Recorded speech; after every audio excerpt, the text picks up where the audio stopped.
Esse vídeo aqui tá sendo de improviso, não tem roteiro nenhum, até pode ser que tenha saído algum som aqui. Eu tô em São Paulo hoje, eu vim falar um pouquinho sobre essa coisa essa notícia ruim que o Brasil teve em relação ao Ricardo Boechat. Eu, quando entrei no jornalismo, é uma das referências daquele jornalismo que... umas raras personagens aí do jornalismo brasileiro, que ainda é daquela escola tradicional, da opinião, aquela escola de gente que sabe o que tá dizendo, e não só dessa escola de jornalismo aí que é, o fulano tweetou tal, o nego postou no Instagram, não sei o que lá. Os jornalistas, de modo geral, não dão muita opinião mais hoje, né? Enfim, o Boechat é como aquela escola do Paulo Francis, de outros jornalistas e tanto aí que tem um pouco consegue sustentar aquilo que dizem.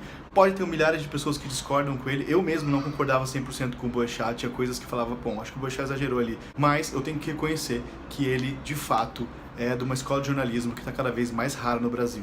Mas não é sobre isso que eu vim falar, não. Eu estava aqui em casa, trabalhando aqui na sacada, eu recebo algumas notícias que vêm assim no pop-up, né, na internet, e eu vejo a notícia de que um helicóptero tinha caído aqui em São Paulo e tal. E eu fiquei pensando assim, poxa, pode ser que seja algum empresário. E de repente eu recebo a notícia em seguida que era o jornalista Ricardo Boechat.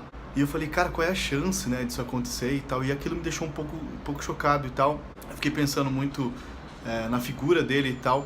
Aí beleza, eu tô conversando com alguns amigos sobre essa notícia e eu recebo esse áudio aqui do meu irmão, olha só. O pessoal gostava bastante dele, cara. Tava vendo umas reportagens lá, o cara era fera demais com as pessoas, assim, né? Não porque ele era um excelente profissional, mas porque ele era uma excelente pessoa, né? E fiquei a pensar sobre isso, né? A gente tem que querer ser lembrado igual o Boechat, como uma pessoa verdadeira, mas que isso não o tornou uma pessoa amarga, né? Mas pelo contrário, tornou uma pessoa querida, uma pessoa amável, uma pessoa amorosa. Cara, é verdade, assim, às vezes a gente fala muito sobre a morte e tal, e a morte é um momento de reflexão, a morte é um lugar de reflexão onde todo mundo fica pensando sobre as coisas que fez, as coisas que deixou de fazer e tal.